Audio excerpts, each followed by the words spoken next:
just when you start to make it, I got robbed. I just started to make it, then I went to jail, and just started to make it, and then there was a drought, and we couldn't get anything. You know, one of the devil's kind of go-to moves is, you know, dangle just enough to get you excited and everything, and just when you think like, all right, if I get there, then I'm going to be done, and I'm going to do the right thing, and as soon as you get close, it's like he yanks the rug out from underneath you. I think God knew I needed to be taken away out of society, away from the distractions, hit rock bottom, and finally be humbled that I can't do this on my own.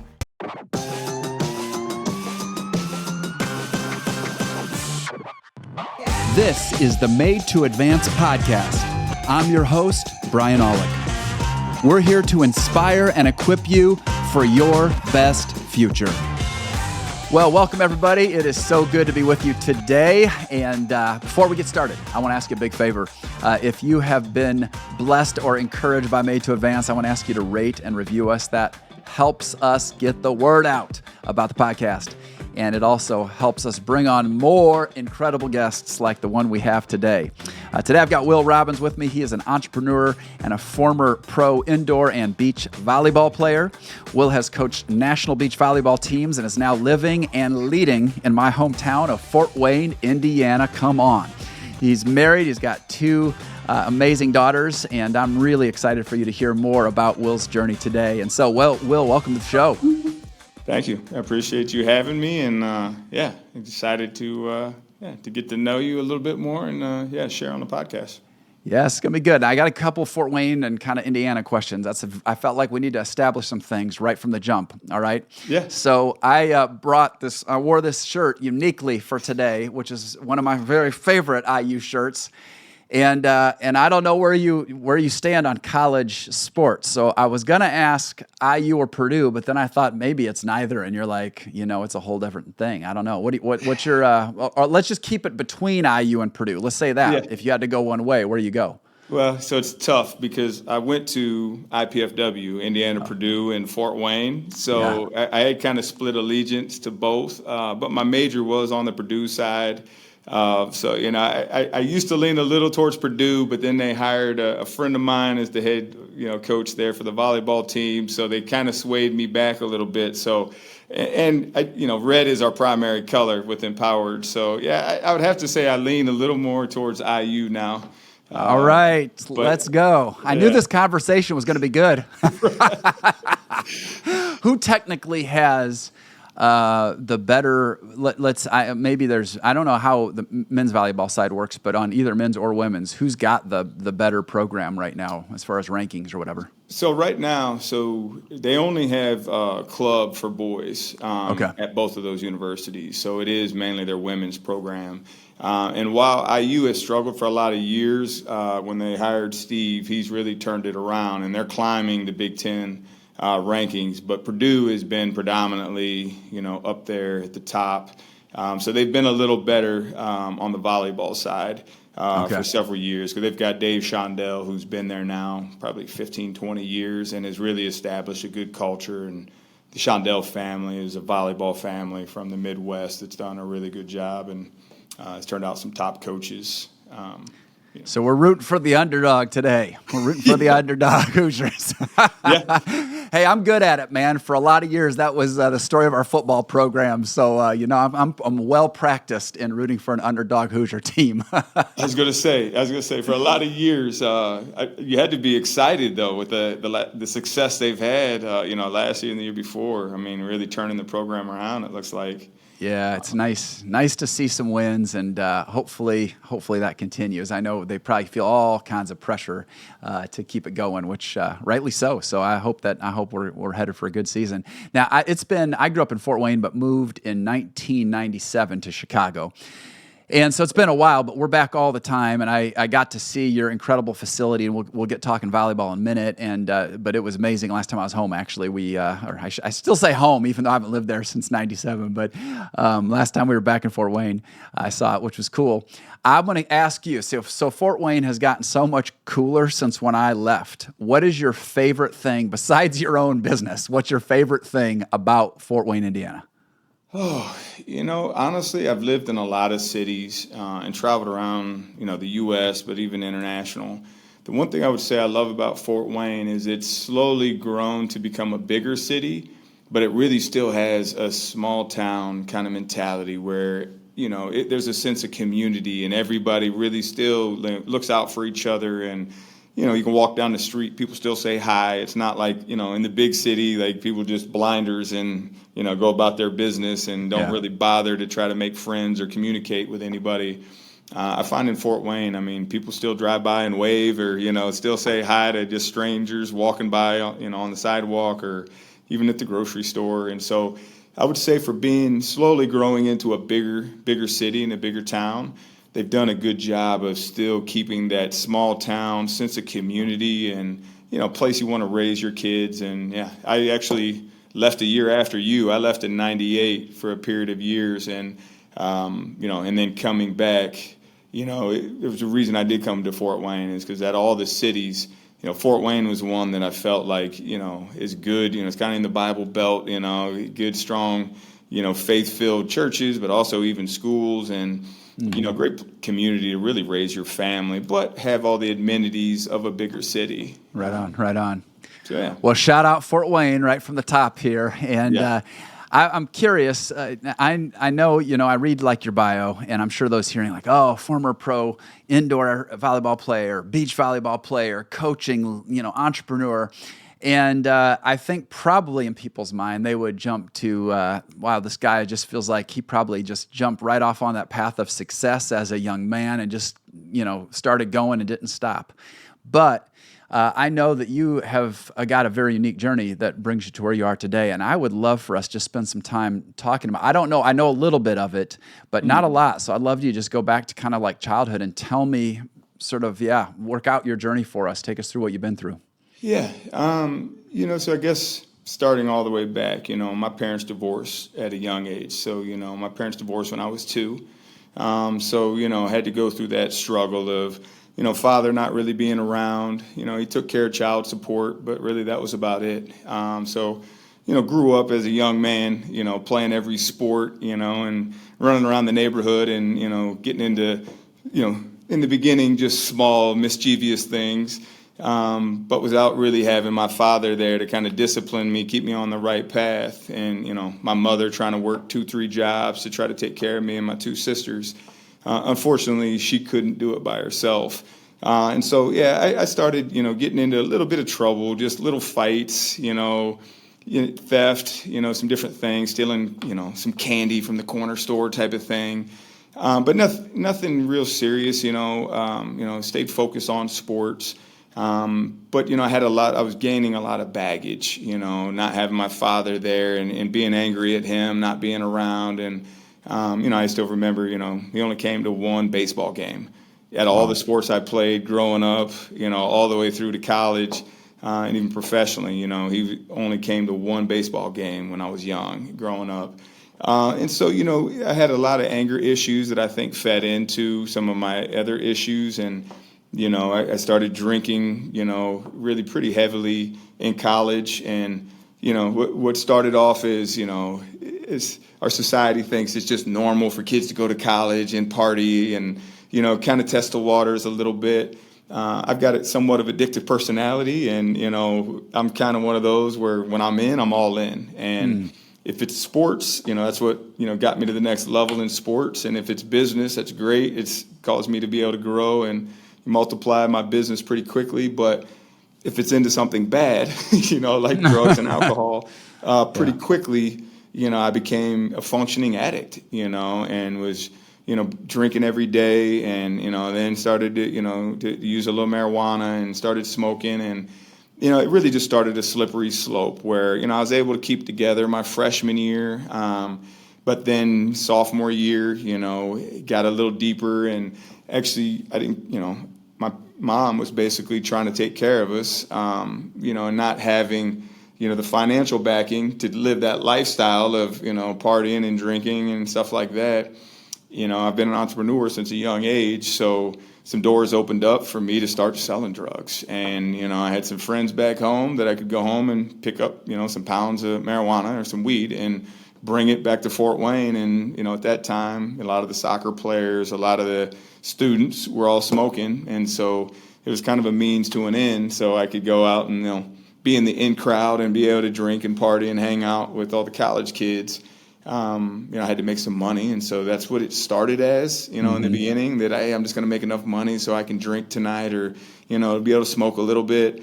Then it became an addiction where, if I can make enough to smoke for free and to drink tonight, can I make $1,000 extra bucks? Can I make $5,000 extra? And then it just starts to snowball, and what went from kind of a little side hustle, slash hobby, just kind of a means to an end, it became basically a full-time job. And, it really just, that addictive personality that I have, once I saw how much money I could make with these products, there's some bigger products, some heavy drugs that, have a bigger margin. And so next thing you know, acid, shrooms, cocaine, like it just slowly started to escalate to selling more and more drugs and heavier drugs. And in, living that lifestyle, you're going to rub elbows with other criminals that are in different, I would say, arenas of the illegal, kind of environment. And so next thing I know, I was involved with guys that were, cracking ATMs to one had a chop shop for motorcycles. Another crew was going around hitting all the VFWs, Knights of Columbus, those type of places that were doing bingo nights. And these guys were cracking safes, and hitting these places for $40,000 or $60,000 after a big bingo night. Just some stuff you would never think of. Just when you have nothing but time, right. And you're living that lifestyle, you're always just conniving and looking for ways to try to make some money. And yeah, before I knew it, I was involved in kind of a whole criminal empire that was really involved in about everything. And slowly I had to leave Fort Wayne because narcotics started questioning in Fort Wayne. And so I went to South Bend, and, my older sister was a straight A student, played volleyball in college too, finished up at IPFW with me, and, got right into a big accounting firm, and, was kind of the 4.0 student, kind of the golden child growing up. Yeah. I, became the black sheep kind of.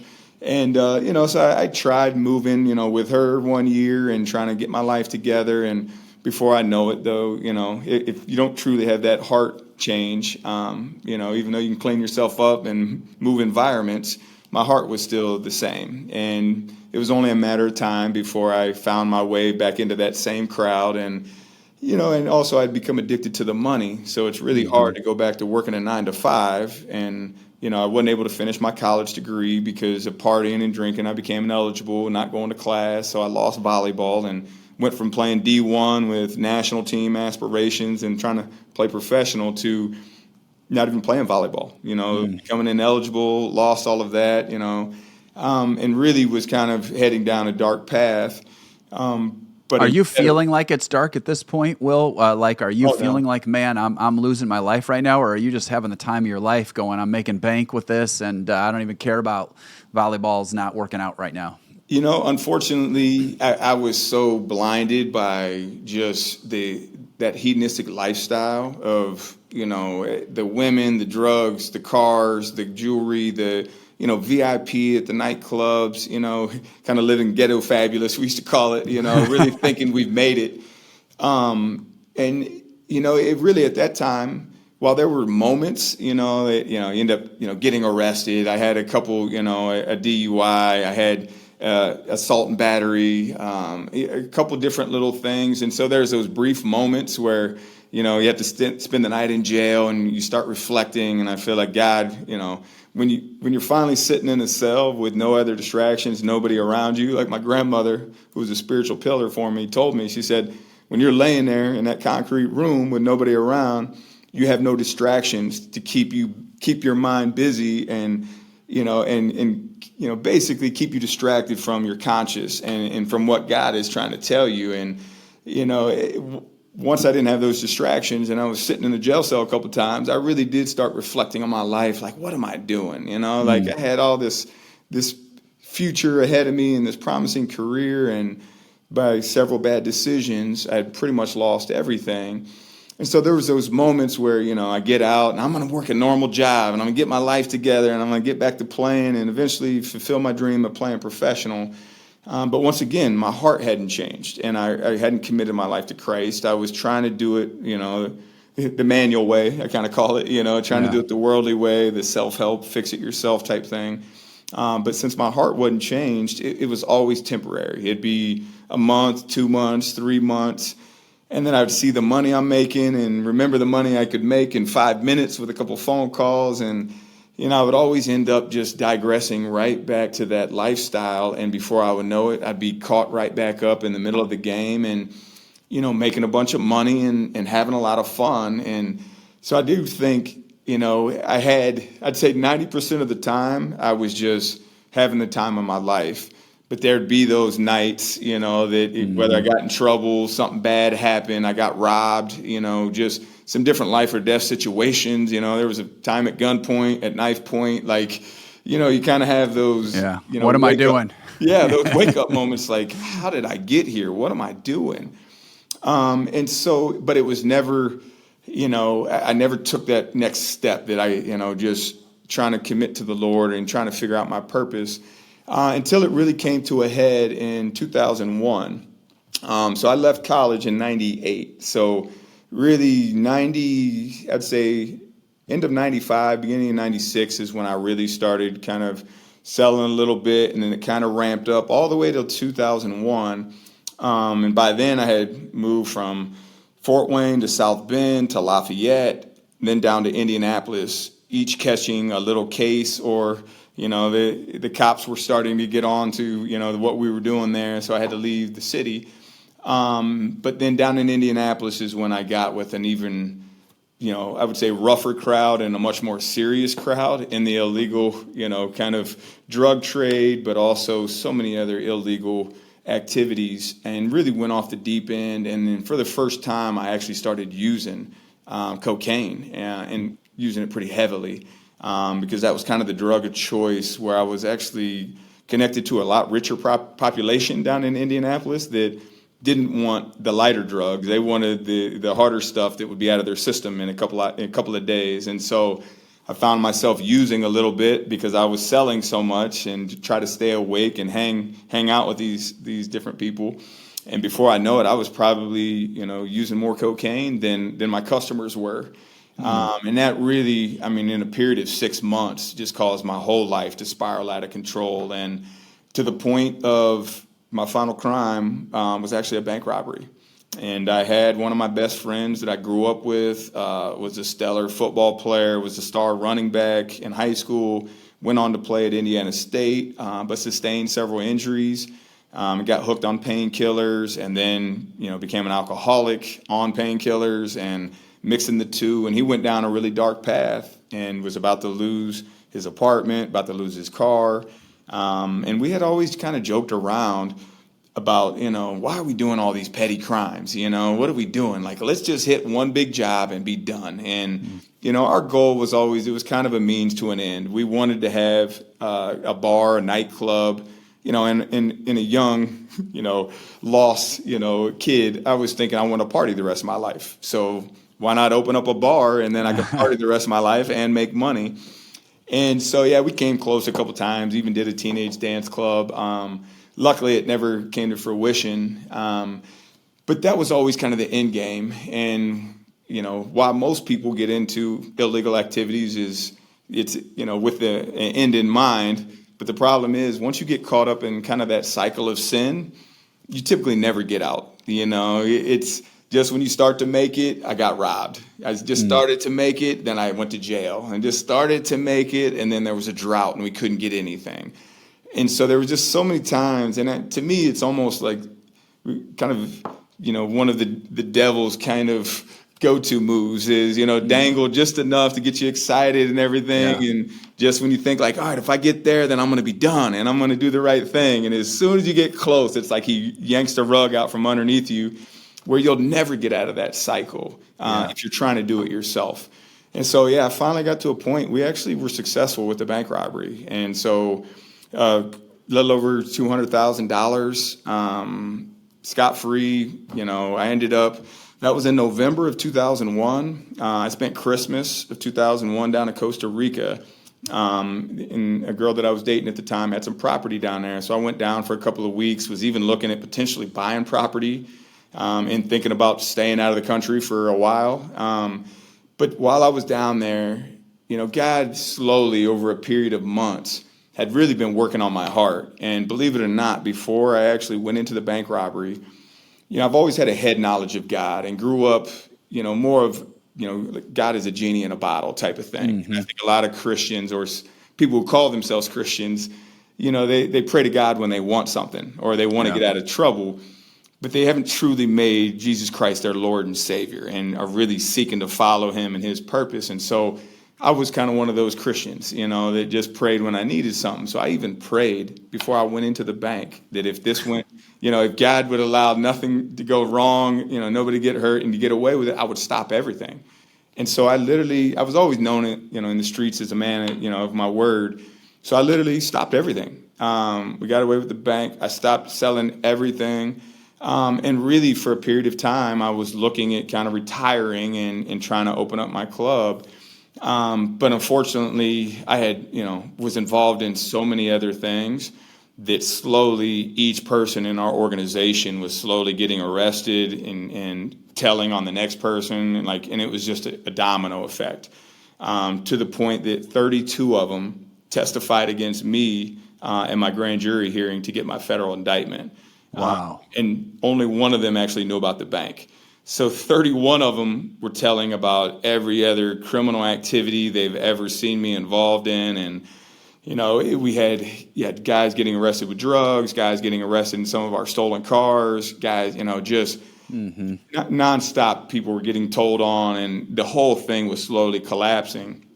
And unfortunately, I was kind of the main guy because I was the one who did go in with the bank. And even though my co-defendant was the one who planned it, and really I was doing it, to try to help him out and to help myself to retire a little bit. But, I actually got the leadership and ended up catching more time and was one they really wanted. So everybody kind of told on me. And honestly, it was it was the best thing that could have happened to me at that time.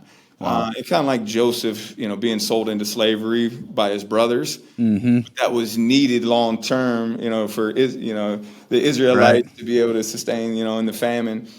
I even, just like Joseph, had an opportunity. I've seen several people that did testify against me after I got out and after I had come home. Wow. But God had really put it on my heart the same way that Joseph, when he saw his brothers, forgave him and told him, hey, what you guys meant for evil, God meant for good. And, and God was able to, keep the Israelites alive during the famine during that time because of Joseph and what he had done.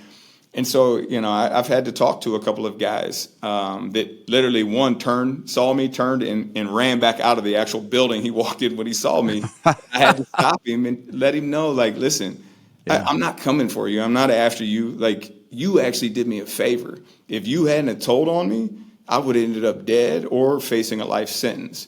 And so I really, God pretty early on, let me back up. So when I was in Costa Rica, I really for the first time called out to God to make himself real to me and to show his purpose to me. And, I really knew that there was a God, and I also knew that he wasn't, he didn't create me and design me to do the things I was doing and living the life I was living. So I finally, for the first time, I felt really called out to God with a heartfelt plea to just make himself real to me and show me my purpose in life. And so over a period of 2 to 3 months, he really did. God was just, so alive to me, where he was speaking through a pastor. My mother had just gotten saved right before me, and my stepfather, and was able to go to church with them one time. And God really spoke through the pastor. Wow. There was just several Christians in my life that were really pouring into me at that time. I even got followed all around the north side of Indianapolis one night, and ended up, having pulled over, sitting in a parking lot, just started praying to God, God, what's going on? I just had a feeling I was about to go to jail and it was all going to come crashing down. And it was the craziest vision I've ever had, where it was like watching a movie, you know. It was like God, you know, showed me and told me if I'll give my life to him and truly trust him and turn it all over to him, that he would work out all of this mess and eventually bring me out on the other end of it and be able to give me that house on the hill with a beautiful wife that I've always wanted.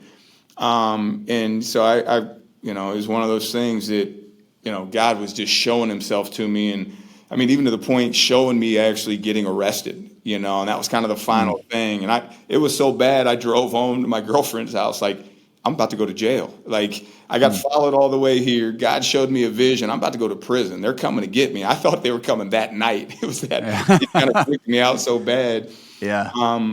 But sure enough, you know, it was not even a month later. It was a couple weeks later. They came and got me, and I got surrounded by FBI agents, and it was, you know, one of those scenes like a movie, and unmarked cars came out of nowhere and surrounded us in the apartment complex and had us all at gunpoint and pulled us out. And that was When you say us, who's us at that point? Just you and your roommates, or what? So I had my girlfriend at the time, the one I was with, and then I had one of my friends. So we had some dealerships that we worked with that we got our cars through that we could pay cash for. And I actually knew about 10 minutes beforehand that they were coming, because I actually got a phone call. They had just picked up my co-defendant, and they had kicked in his door at his apartment and at his girlfriend's house, got him. So I got a phone call saying they just got Rod. They're coming to get you next.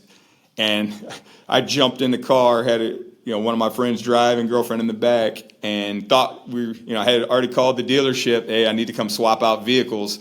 Didn't even make it out of the parking lot. Soon as we started to pull out of the parking lot, we just got surrounded. And that was the last bit of freedom I had until, so that was March 21st of 2002. And then, I didn't come home until just before Christmas of 2008. And so, I technically got released at the beginning of 2009 and ended up having to do about 7 years in the federal system. But, like I said earlier, I mean, it really, it was actually the best thing for me, because I was that young knucklehead who thought he knew everything, and nobody could tell me anything. And unfortunately, I had a decent amount of intelligence that actually worked against me, because I thought I could just outsmart everybody and not live according to God's way and still be successful.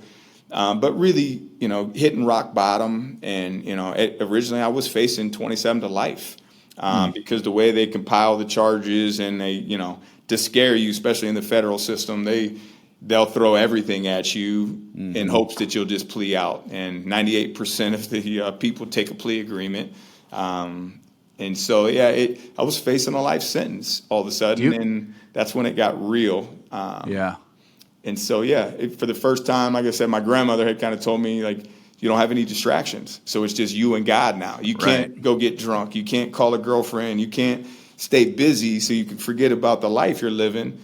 It's just you and God. And it's when you're sitting there in a jail cell in solitary confinement, you got to start being honest with yourself, and you start kind of having that moment of reflection of, what am I doing, and how did I end up in a place like this? And so God had really just once again orchestrated for a pastor to come in who had never been into a jail before, had just moved from Arizona, offered to come into the jail and speak. They told him they were actually full, had too many volunteers, that they'd put him on the wait list.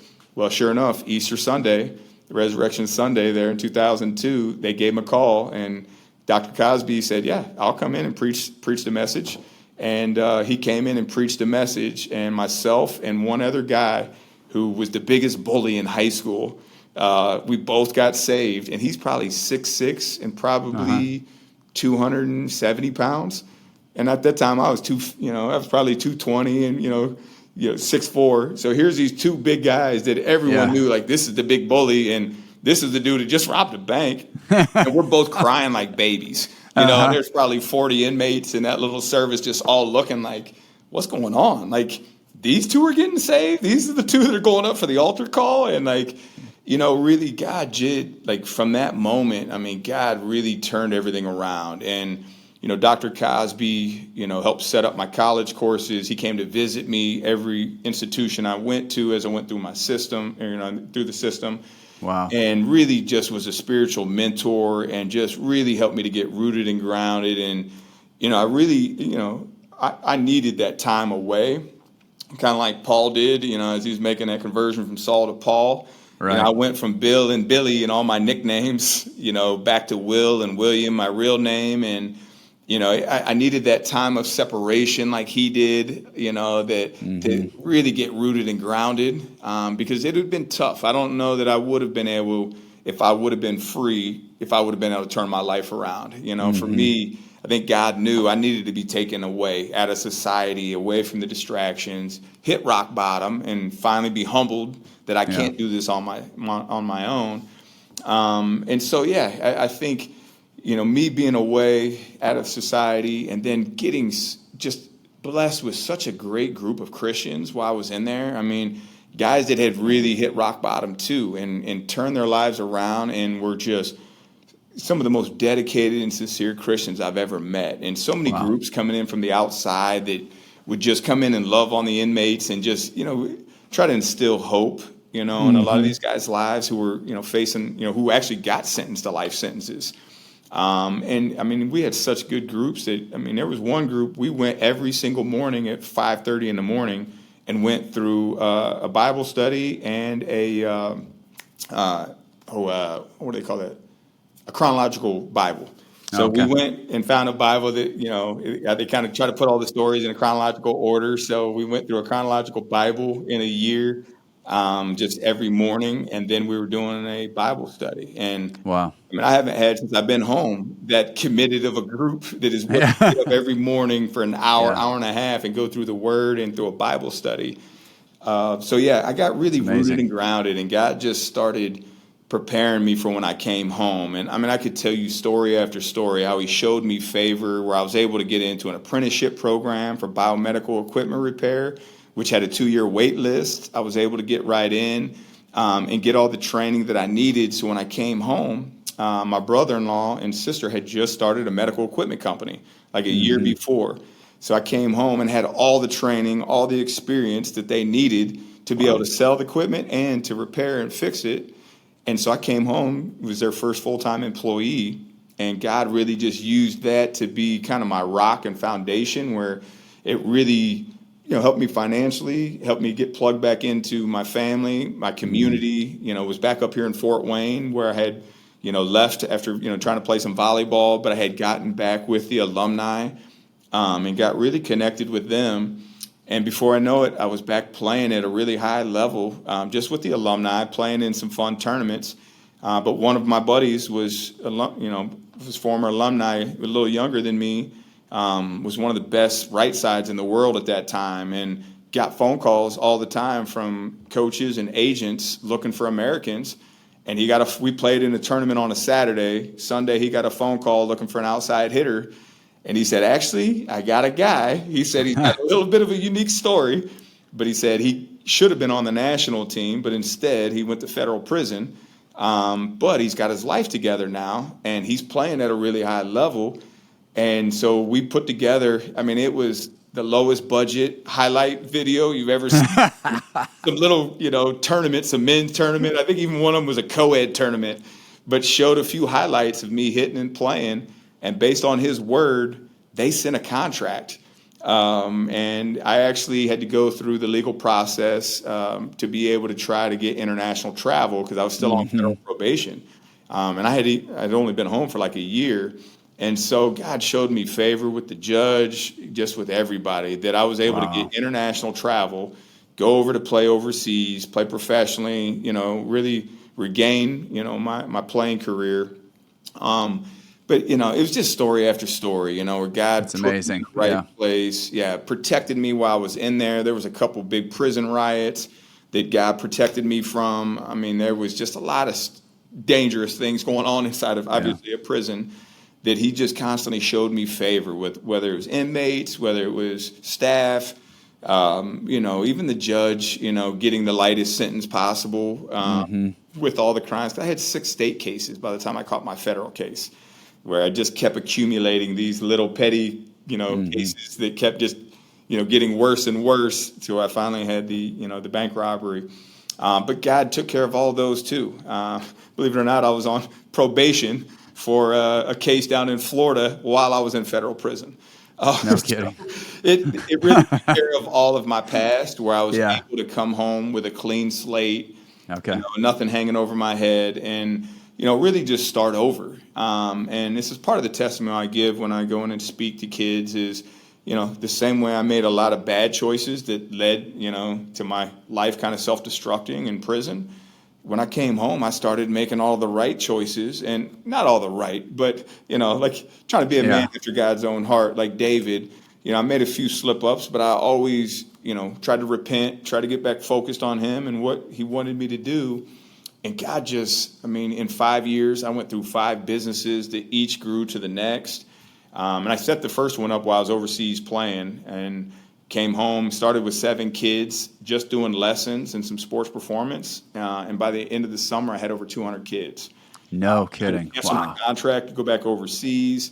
I had gotten married to Ashley, my wife, right before I actually left to go overseas. And so, for the sake of our marriage and our future, I canceled my contract. I had kind of filled that bucket of, getting back to that level. And I felt like that's all God wanted me to do, just to kind of show how he can restore, every area of your life. Really got to that level. And that really not only helped my testimony, but it really helped springboard me in my business, kind of to the top in our area. Right. When I came home, I've now got professional experience. I had some D1 experience. I actually did another certification. I did one while I was locked up for personal training. But then when I was overseas, I did another one, a high school strength and conditioning specialist. Really got the education I needed so I could come home and really train athletes in sports performance, but also in the mechanics of volleyball and start doing lessons. And like I said, it took off where I had to, for the sake of my marriage and for the business and God lead me. I had to cancel the contract and kind of put it into that chapter. And really, I went through a couple different gyms. One was like a studio. When you started the first business, was it so grassrootsy as far as the number of people involved? And at that point, it's like you're kind of building into youth at that point, I think, right? Yeah. So was it so grassrootsy that you didn't? I mean, you're starting a business, but it's not like you have any.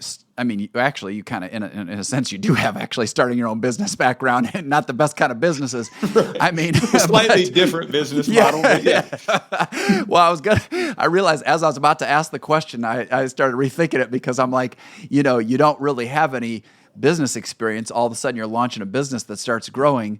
But honestly, a lot of people say who have criminal background, like it is building a business. A lot of principles cross over.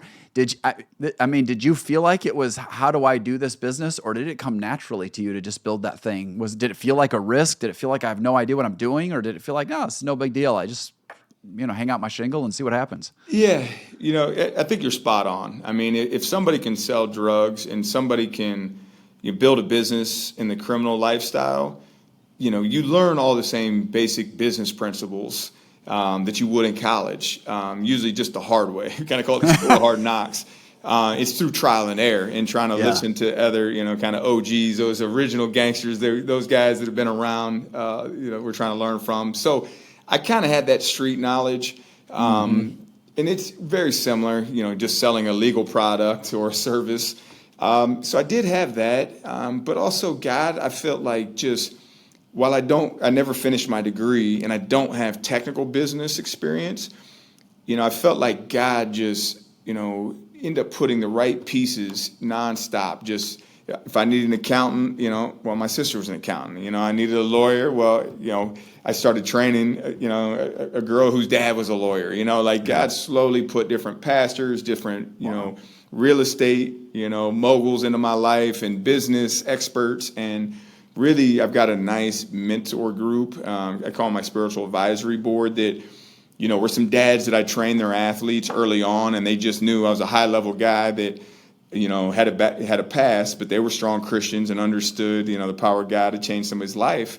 So they started letting me train their daughters, and I was able to get all of them to college and beyond. And they all just really believed in me and just started giving me the help that I needed to be able to build each business. But it did start I was just doing lessons at a local church, just renting the courts. Yeah.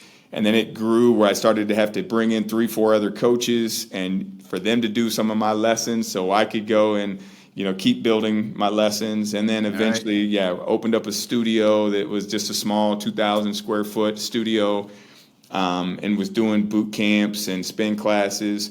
Had put a beach court in my side yard. So I was trying to train, and I was playing professionally on the beach at that time. While I retired from overseas and indoor, I did still pursue beach and was traveling around in the AVP, the Big Pro Tour, and then there was another one, the NVL at that time. But as I was traveling, I was doing a lot of research about building a volleyball club and building a volleyball program. And so I've always been one of those that while I didn't like school and education when I was young, I realize now why. It was because I was learning or being forced to learn a lot of things that I just didn't feel were relevant. But once I found what I was passionate about, well, then, God, really just stirred up a hunger and a passion to really just pursue education. And so when I started run across a hurdle or a roadblock that I didn't know in business, I would just go get a book. I'd go, find an expert in that area and pick their brain and just do the research that I needed in that area to gain the knowledge. It's funny how that is when you finally figure out what you're excited about, how much you enjoy learning and pressing into that area. And I see that. I've heard that in other people's stories. I'm seeing that in my youngest son right now, who's never been a big school guy, but he's now feeling this call to ministry, and his relationship with God is really taken off. All of a sudden, my man's reading the Bible like I've never seen him read anything. But it's something, something's shifted in his heart, number one, but then it's aligned with this passion now of, man, I want to see what God's done in my life. I want to see other people experience this. So he's just getting after it. But your point is so good. You got to find that passion to be able to find the energy to keep on going like that. It's cool hearing you talk about how much those volunteers that came into prison meant, because I think we're right now in the process. We don't have a prison in close driving distance from where our church is, but we've got a couple of jails in our county and the neighboring county, and we're just beginning to really kind of ramp up ministry to those jails. And I think that sometimes people think, oh, what good am I going to do? I don't have this background. I haven't served time. I haven't whatever. And it's cool to hear just on a personal level, just to hear you talking about what you just shared, because it sounds like those folks they were making a real difference, even if they hadn't served time or couldn't identify with some of the background that you and others had who were actually in there. Yeah, no, if you guys are thinking about it, I definitely would encourage you to, because people, once they hit rock bottom, a lot of these guys start to lose hope, and they start feeling like I'll never get out, or if I get out, I'll never have a future. Society is going to look at me as an outcast. Everyone's going to write me off, and they really can go to some really dark places. But to have people come in and normal people love on you and let you know it's okay, and just because you made some bad choices, there's still hope, and there's, you can always turn it around. You can always regain your position in society or in your family. And no matter what the devil takes away or your bad choices and sinful nature take away, God always has a way and an ability to be able to restore, every area of your life back to its original purpose. And I think, having groups come in just gives these inmates the hope that they can turn it around and that society will welcome them back one day. Because if not, a lot of these guys start thinking well, there's no hope. Society's always going to look at me as an outcast. I'll never get a job. I'll never be able to be a productive citizen in society. Well, why do you think they go back to committing crimes, and 3 out of 4 go back to prison? Because they don't see any other path to be successful. Right. But if you can have some good groups coming in and reminding them that, no, there's people that understand the power of God to change your life, and there's going to be a support system. God will always provide the right people around you if you're listening and if you're following Him, to be able to support you and to rebuild your life and everything that you destroyed. So no, I think it's huge and super important that there's good people coming in to minister to these guys, because a lot of them don't have family. They don't have friends that are trying to support them, or they don't have positive voices. They got criminals that are teaching them how to be better criminals. Right. They don't have people telling them that, no, there's a better way. Great, you're good at sales. Let's figure out a legal product that you can sell, that you can have life in the future, not these illegal products that will always lead to death and destruction. Yeah, that's such a good word. And it's so cool in your story to see how, as you started making those decisions that were really honoring God first, how God does show up in ways that you can't predict or expect, that He it's not just you grinding, making the right decisions and making everything happen in your own strength. All of a sudden you're like, wow, he's closing some gaps here that maybe I didn't even know I had through other people. I want to shift gears with our remaining time a little bit here. We'll have to kind of move through a couple of these questions, but I think they'd be real cool ones to hear your perspective on. So I just appreciate you hearing your testimony and story. I think that's going to be such an encouragement to everybody who listens. But here you are now, you're training so many athletes. And I thought it would be interesting to hear your perspective as someone who has played professionally, who right now is equipping so many others. In our culture, obviously, sports sometimes, it's like, idol level sort of attention, and I think it's hard because you've got to do certain things to compete at the highest levels, but it also seems like sometimes sports can almost become a little G God. And I just be curious, I know you're really trying to run your academy in such a way that, it's coming out of that kind of Christian perspective. How do you help people perform and train at the highest levels while not turning volleyball into a god? Yeah, it could be tough. Like a lot of people, they tend to find their identity in something other than Christ.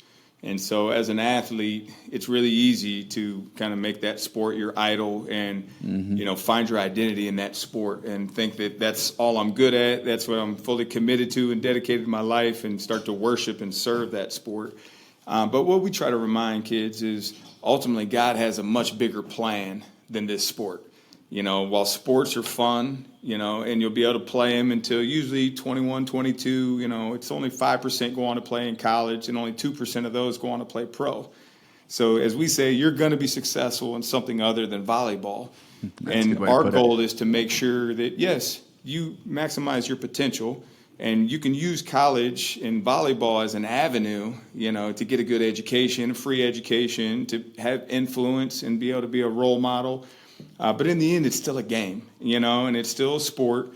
And its true intention is to teach you the life lessons, because I truly believe that sport does imitate life. And if you can learn how to be a good teammate, work ethic, dedication, discipline, all those things in sports, you can then transition that into life and into business. And so, I really have tried to kind of make sure that, these kids aren't getting their identity caught up in the sport and keep pointing them back to Christ. But I had a pastor friend, actually Dr. Cosby, challenged me pretty early on. He said, I have no doubt with your background, your knowledge, you can help these kids jump higher, run faster, get a college, scholarship.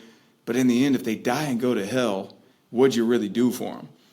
And that kind of hit me like, oh, yeah, because I know how to get bigger, stronger, faster. I know how to get, teach a kid how to hit and do these different things. But if I'm not teaching them about Christ, and I'm not trying to, minister to them and help them find, Christ and eternal life, well, then all I did was just make them better in this worldly kind of, experience. And in the end, sometimes almost push them further away from God, because the more success sometimes they have in sports or in life, they start to think they don't need God. And they think that all this success is because I'm a hard worker and because I'm this and I'm that. And not realize, no, God gave you all these gifts and talents. And just the way that, same way He gave them to you, if not properly handled, He could take them away from you. And like I lost, for a while I thought I was done. I tore my ACL and, lateral medial meniscus. I didn't think I'd ever play sports again.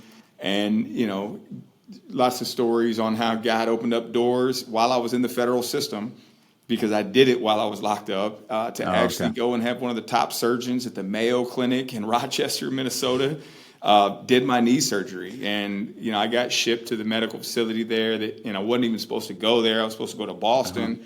Like God just orchestrated so many things, for me to be able to go there, have my knee surgery, be able to play again. Do you guys end up weaving Christian principles in? Experience. Oh, what's that? Oh, sorry. Do you guys end up weaving kind of Christian principles into the whole experience of as you're training kids? I mean, and is it organic or is it real formal and part of kind of the curriculum, so to speak? So we've done a little bit of everything. I've tried everything from 30 minutes with speakers once a week, 40 minutes, kind of going through a Bible study or some type of character study. We did some FCA material, to now we've actually gone to 3 to 5 minute videos. And I have a full production crew, and it's got a little TV studio in one of our old offices with green screen and lights and cameras. And we found that, just putting together a short message of 3 to 5 minutes really helps to plant the seed.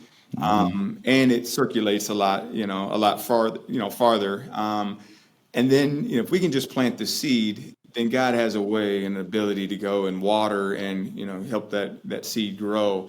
So, we do weekly. We try to do a 3 to 5 minute video that goes out to all of our club members, and try to go and take them through, everything from different scriptures to even motivational quotes, that we know are founded on, Christian principles. But just try to, teach them life lessons, try to teach them about Christ, try to teach them, leadership, character building. We try to really, even mental conditioning, kind of the mental toughness training, helping them to perform at a high level under pressure. We try to mix that all in that weekly message, and really try to be intentional weekly that we're, pouring into them, planting a seed, and then making sure our coaches are watering those seeds and looking for opportunities to, really try to go and point the different, scenarios that happen on the court, point them towards a life lesson or a Christian principle or, a truth out of the Bible, and help bring some of those truths to life through sport. And that's really, really cool. I love that model. Have you so are all of your coaches, do they end up being like followers of Jesus, or are they, I got to think there's some kind of people are in different places spiritually. I mean, the nice thing about the video is you're making it, so you know what it's going to say, but are the coaches kind of locked in on the spiritual side of things? So that's been a big question and a big kind of debate for a while is, do we just hire Christians? Right. Well, now we've gotten so large. We've got 2 facilities. We've got 5 clubs. We've got total just in travel teams. We've got about 75. So about 750 kids just in our travel programs. And we probably have another 2,000 that rotate through renting our turf or our courts in both buildings. And so with having so much programming, it's next to impossible to find that many strong Christian coaches. Yeah, that's so what I've found is I use it as an opportunity to kind of evangelize a little bit. And, really, we're giving the message, in those videos. But I'm also doing coaches clinics with my coaches once a month and looking for opportunities in those coaches clinics to give them more than just volleyball. And, we have some basic policies, no cussing at the kids, you can be demanding but not demeaning. And we've put parameters in place, based on Christian principles and how they should behave. But no, we don't. We've got over 100 and some coaches now. It's tough to find that many strong Christians. What we look for is good character people where their heart's in the right place, and then somebody who is open and who is, going to continue to, whether they're Christian or not, they're going to share the messages and still try to push, all the truth that we're trying to pour out through the scriptures and these messages. So we've had a lot of success with coaches, through helping lead some of this stuff. have actually come to Christ. Yeah, that's really cool. And then we have a few that, slowly weed themselves out and they're just not ready. And so God hadn't really prepared their heart. And so they're here for a year and they'll end up leaving and go to another club. But really. And even then it's seeds planted from the time that they had with you. What's really cool about the model that you guys are doing, I mean, it is to scale anything, you're going to have people of a variety of spiritual backgrounds, and I think that's just whatever the business is. Mm-hmm. And what's really cool is you've set a culture that says, "Hey, we're gonna be faith based." I mean, this thing we're not gonna hide it. We're just gonna name it. I mean, it's on your website, but it's not gonna be so strong that somebody who's not all in sort of spiritually would be immediately repelled. They can plug in. And I love the idea that it's really created this culture where people can have seeds planted in a very approachable kind of a way and take next steps. It's a really cool combination of like sport and the spiritual side of things. Yeah. I want to keep an eye on time, so I'm going to ask you just two last questions. One, I'd just be curious to hear what you personally do to just stay spiritually strong. You're a husband, you got 2 daughters, you've got this company you're leading. What do you personally do to make sure that your intimacy with Jesus isn't getting lost in the busyness of everything you have on your plate?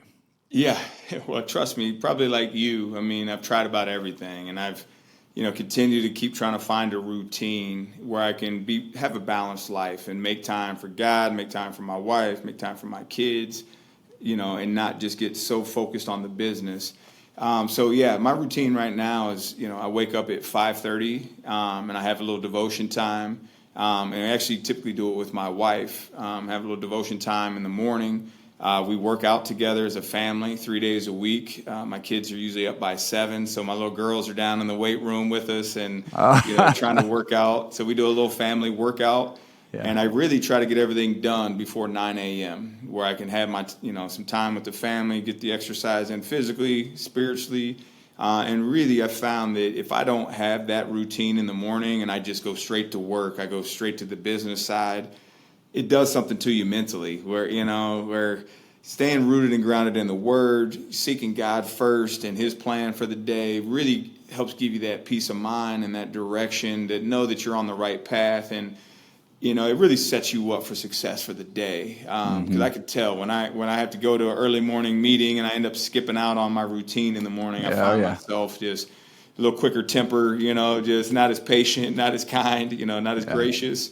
With some of the things that happen. I'm super intentional now. It took me a lot of years to learn that, and I thought I've read the Bible a lot while I was locked up. I'm good. If I don't stay rooted and grounded, it's a slippery slope real quick back to that old lifestyle and some of those old desires. So I encourage any of your listeners. You got to have a routine, and to me. If you don't seek God first thing in the morning, before you know it, your day will get out of control, and you won't seek Him. Mm-hmm. And it's kind of like working out. If you don't work out typically first thing in the morning, most of us get too busy, then you're too tired later to work out. Well, days go by, months go by, and you're not working out. And so, spiritually, physically, to me there's a lot of similarities, and it's got to be a daily routine, or you'll lose it. I couldn't agree more, and I love everything you said because it's it's one of those things for those who are listening. You hear your pastor say it, but then when you hear other people say it who are doing their thing and being successful at it, and I couldn't agree more. Just the importance of habit and the importance of saying and also just putting first things first when it comes to our habits, because most of us are not disciplined enough to come back to the workout, or I'm gonna read the Bible right before I go to bed. I'm gonna just spend some time with God, and I'm just that's a plan to fail for 99.9% of people. So it sounds like you got some good rhythms. You're ahead of me on the working out with kids game, though. I like that idea, man. That's great. I could just see your kids out there figuring it out, and even if they're not doing some big workouts now, the reality is that pattern of this is what we do as a family, that's going to be with them their whole life. Like you get up and, spend time, whatever, they see, if they know mom and dad are doing devotions or whatever, and then working out, they're going to be like, well, that's just how you do it. That's how you do a healthy life. So I love that. Anything else that you want to share before we end the conversation today, Will? Anything else on your heart? No, I mean, I think you hit it on the head. I mean, I just encourage everybody. I mean, have a routine, and make sure you seek God early. You seek Him often, and just like physically, if you don't work out, that old use it or lose it type of thing. Yeah, if you're not constantly working, getting stronger, those spiritual muscles, well, you're naturally going to get weaker and weaker, and before you know it, you can find yourself caught up in some different sinful things. So I've just found, just with myself that, a lot of the stuff that Scripture does talk about is for a reason. It's practical, and seeking God, first, and His kingdom and all those things. Like, God has a way of taking care of everything else throughout the day. All your stresses, all the work you have to do, family struggles, relationship problems. Like, He has a way, if you'll keep seeking Him and looking for His truths and asking for His guidance, He has a way of always, working it out, bringing the right people, bringing the right scripture, the right truth across your plate to really give you that aha moment. And honestly, I mean, it's the only reason I'm a 2-time convicted felon now, and I've got, multi-million-dollar business, and I got a hospital partner, an orthopedic partner, that they never would have partnered with me back 20 years ago when I was a knucklehead. But, now they've seen the track record and, my life over the last 20 years. And, to the point where they wanted to go into business with me. So that to me only is the power of God. Because I told you, I still don't have a college degree, but here I am running, basically I'm a third of our big company. And, there's basically 3 leaders, the hospital partner and then our basketball partner and myself. And we run, 2 facilities, about to have a third. And in the next 5 years, we should have 10. Amazing. With some things in the works. And so it's only by God's grace and His guidance that I'm able to go and do the things I'm doing and have the wisdom to make the right decision. So, seek God early, seek Him first, and the rest will fall into place. Yeah, that's a great word to end on. I think of Paul's words to Timothy when he says, train yourself to be godly. And it does take effort to invest in our relationship with God. It does take getting up early sometimes. It does take saying no to some things so you can say yes to those kind of investments. But the thing is, again, back to this idea of you've talked about it multiple times, what it means to then experience His grace and favor over your life. I've had days where I'm like stressing about a message and I'm tempted. I got to write like a full sermon, and whatever happened that week, I don't have the time I normally would have, and I'm freaking out, and I'm tempted to like cut back on the time I'd spend in the morning just in His Word and just praying, just for me and Him, not dealing with the message. And I'm like, no, I'm gonna sit there with Him. And then like the message, when I comes down to write it, it's like a direct download from heaven, and it takes half the time that my normal message, took. Yeah. And I'm like, thank you, Lord. And just this is what happens when you put Him first, is He does some things that you couldn't have done yourself. So I think that's a great word to end on. And again, Will, just appreciate your story, appreciate your example and leadership, and can't wait to, next time I'm in Fort Wayne, I'm not just it was closed, your place was closed when I was there, so I only got to saw the outdoor side of it, but next time I'm there, hopefully I can get on the inside and see what's going on. But appreciate you coming on today, and I hope you have a great week. Thank you, I appreciate it, and definitely look forward to seeing you next time you're in town. Wow, y'all, that was a great conversation with Will. What a story. My goodness. Between serving time in prison, coming out, starting a business, being able to still see his volleyball career get like resurrected, and now being a husband and a dad. It's just amazing to see what God can do when we give our lives to Him. So I hope that encouraged your heart today. I know most of you don't have a story like Will's, but let me tell you something. If you have a relationship with Jesus, you have a God like Will's.